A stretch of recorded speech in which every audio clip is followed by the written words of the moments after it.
देखा आपने लापरवाही का नतीजा है। दोस्तों, क्या आपको भी कभी इलेक्ट्रिक शॉक लगा है? अगर आपको भी लगा हो तो हमारी इस वीडियो में शुरू से आखिर तक बने रहे। हम आपको बताने वाले हैं कि इलेक्ट्रिक शॉक का आखिर कारण क्या होता है, किस कारण से हमें इलेक्ट्रिक शॉक लगता है और उसे हम किस तरीके से हम उससे बच सकते हैं।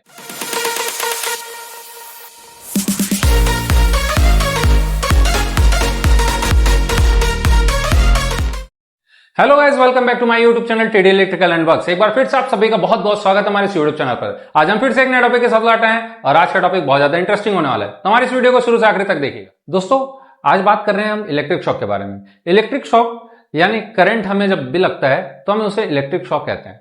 इलेक्ट्रिक शॉक के दो मुख्य रीजन है। वो है एक तो लो रेजिस्टेंस। सबसे पहली बात, जिस बॉडी का अगर लो रेजिस्टेंस है तो वहां कंडक्टिविटी ज्यादा होती है और उस कारण से उस बॉडी के थ्रू करंट आसानी से फ्लो होता है। ये एक पहला कारण है जो इलेक्ट्रिक शॉक हमें लगता है। दूसरा एक मुख्य कारण है, जब भी हम किसी लाइव वायर यानी चालू तार को हम गलती से छू लेते हैं तो क्या होता है, वो जो करंट है हमारी बॉडी के थ्रू ग्राउंड हो जाता है। अगर हम ग्राउंड से कनेक्टेड है तो हमारी बॉडी के थ्रू वो ग्राउंड हो जाता है और इस कारण से हमें इलेक्ट्रिक शॉक लगता है। ये मुख्य कारण है जो हमें इलेक्ट्रिक शॉक लगता है। अगर हम इन दोनों चीजों से अगर बच जाएं तो हमें इलेक्ट्रिक शॉक नहीं लगेगा। जहां लो रेजिस्टिविटी होती है वहां कंडक्शन ज्यादा होता है और जहां कंडक्शन ज्यादा होता है वहां करंट हमारा फ्लो होता है। अब इसका कारण क्या है? हम किसी लाइव तार यानी कि जिस तार में करंट फ्लो हो रहा हो, अगर हम गलती से उसे छू लेते हैं तो होता क्या है, वो जो करंट है वो हमारे बॉडी के थ्रू ग्राउंड हो जाता है। ग्राउंड होने से होता क्या है, हमारा जो सर्किट है वो कंप्लीट होता है और इस कारण से हमें इलेक्ट्रिक शॉक लगता है। ये सबसे बड़ा रीजन है इलेक्ट्रिक शॉक का। अब जानते हैं इसके और कारणों के बारे में कि आखिर इलेक्ट्रिक शॉक से हम कैसे बच सकते हैं और किस कारण से इलेक्ट्रिक शॉक हमें लगता है। दोस्तों, मैंने आपको इलेक्ट्रिक शॉक के बारे में बता दिया आखिर कैसे हमें इलेक्ट्रिक शॉक लगता है। अब बारी है कि सब बॉडी की रेजिस्टिविटी अलग होती है, यानी कि हर किसी को करंट सामान्य रूप से लगे ऐसा जरूरी नहीं है। सेम वोल्टेज पे सारे अलग अलग लोगों की जो रेजिस्टिविटी होती है अलग अलग बॉडी की अलग अलग होती है। तो इस कारण से क्या होता है, सेम वोल्टेज को छूने से सभी को एक जैसा करंट लगे ये ऐसा जरूरी नहीं है। मैंने आपको बताया है कि जहां लो रेजिस्टिविटी होगी वहां करंट फ्लो होगा। तो इससे क्या होता है, मेरी बॉडी की रेजिस्टिविटी अलग है और बाकी लोगों की बॉडी की रेजिस्टिविटी अलग है। तो इस कारण से क्या होगा, सबके बॉडी में अलग अलग तरीके से करंट फ्लो होता है। इलेक्ट्रिक शॉक के हमने अभी दो कारण देखे, एक तो लो रेजिस्टेंस, दूसरा हमारी बॉडी के थ्रू करंट ग्राउंड होता है और एक सर्किट कंप्लीट होता है। ये दो रीजन है। तो इन दोनों हम कैसे बचें, इन दोनों रीजन से हम कैसे बचें, तो हम आपको बता दें कि हमारी जो बॉडी की रेजिस्टिविटी थी, अगर आप गूगल में सर्च करें तो आपको पता चलेगा कि हमारी बॉडी की जो रेजिस्टिविटी होती है 1 मेगा ओम तक की होती है। लेकिन ये सभी बॉडी के लिए कंसिडर्ड नहीं है। ये एक एजम्पशन है कि 1 मेगा ओम तक की हमारी जो बॉडी की रेजिस्टिविटी होती है, लेकिन अलग अलग बॉडी पे ये अलग अलग एप्लीकेबल है और दूसरी बात अलग अलग कंडीशन पे एप्लीकेबल है। अगर हम बात करें ड्राई कंडीशन में, है ना, ड्राई कंडीशन में यानी कि अगर हम किसी बिजली के तार को अगर सूखे हाथ से छू लेते हैं या गलती से हम उसे टच कर लेते हैं तो उस कंडीशन पे क्या होती है, हमारी जो बॉडी की रेजिस्टिविटी है वो ज्यादा होती है। तो हमें जो करंट जो हमारी बॉडी के थ्रू फ्लो होता है वो कम होता है, इस कारण से हमें कम शॉक लगता है। बात करते हैं दूसरे कंडीशन की। जब हम हमारा जो अगर गलती से हमारा हाथ अगर गीला है और हम गलती से चालू तार को छू लेते हैं तो इस कंडीशन पे क्या होता है, हमारी जो बॉडी की रेजिस्टिविटी होती है वो कम हो जाती है और इस कारण से हमें जो इलेक्ट्रिक शॉक लगने का जो चांस है वो ज्यादा हो जाता है। तो इस कारण से हमें इलेक्ट्रिक शॉक लग सकता है। ये आपको हम दो रीजन बताए कि हमारी जो रेजिस्टिविटी है वो कैसे कम या ज्यादा होती है। दूसरी बात, अलग अलग बॉडी पे अलग अलग रेजिस्टिविटी एप्लीकेबल होती है। नॉर्मल बॉडी पे अगर हम रेजिस्टिविटी की बात करें तो 1 मेगा ओम तक की होती है। ड्राई कंडीशन में तो वो सेम रहेगी, अलग अलग बॉडी पे ये वेरी हो सकती है।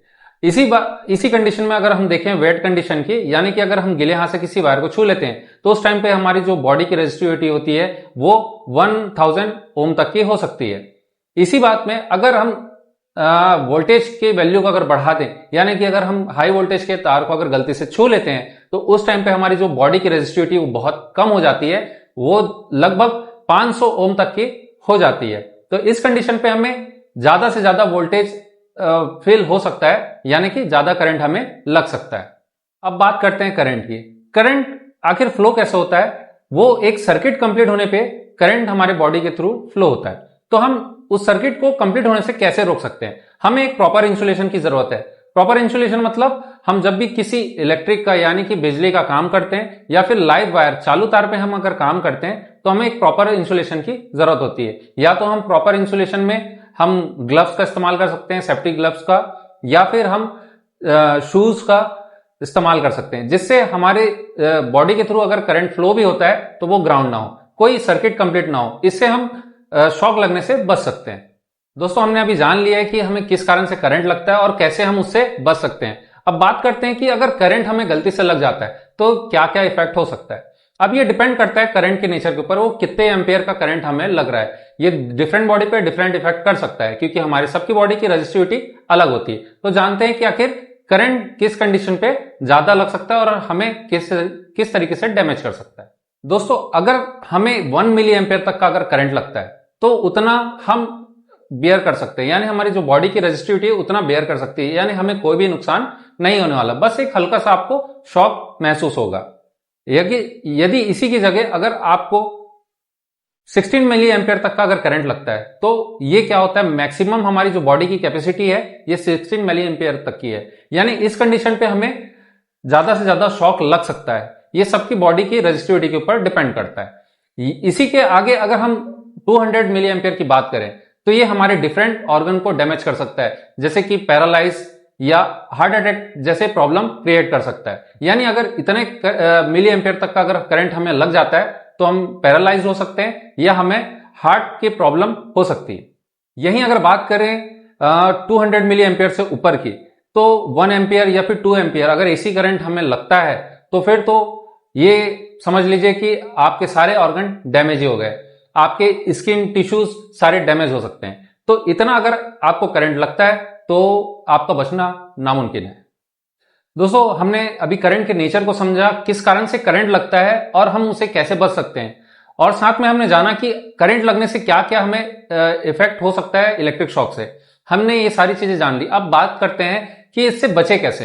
तो हम जब भी इलेक्ट्रिक का काम करते हैं या फिर इलेक्ट्रिक अप्लायंसेस का यूज करते हैं तो हमें सेफ्टी के साथ यूज करना, ये पहला प्रिकॉशन। दूसरा ये प्रिकॉशन ये है कि हम अगर किसी लाइव वायर का अगर काम कर रहे हैं तो हमें प्रॉपर इंसुलेशन, हैंड ग्लव्स का, प्रॉपर शूज का हमें यूज करना है। तीसरा, हम जब भी इलेक्ट्रिक का काम करते हैं या फिर हम इलेक्ट्रिक अप्लायंसेस को यूज करते हैं तो हमें पूरी सेफ्टी के साथ चेक करना है कि उसका वायर कहीं से कटा तो नहीं है, कोई लीकेज करंट तो फ्लो नहीं हो रहा है, ये हमें अच्छे से ध्यान रखना है। और साथ में हमें ये ध्यान रखना है कि हमारा जो भी इलेक्ट्रिक अप्लायंसेस है वो ग्राउंड के साथ कनेक्टेड हो, यानी कि प्रॉपर अर्थिंग उसमें होना चाहिए। इससे हम इलेक्ट्रिक शॉक से बच सकते हैं।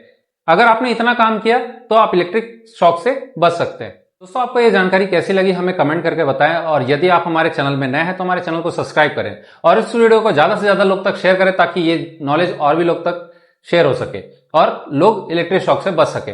ये वीडियो आपको कैसे लगी हमें कमेंट में जरूर बताएं।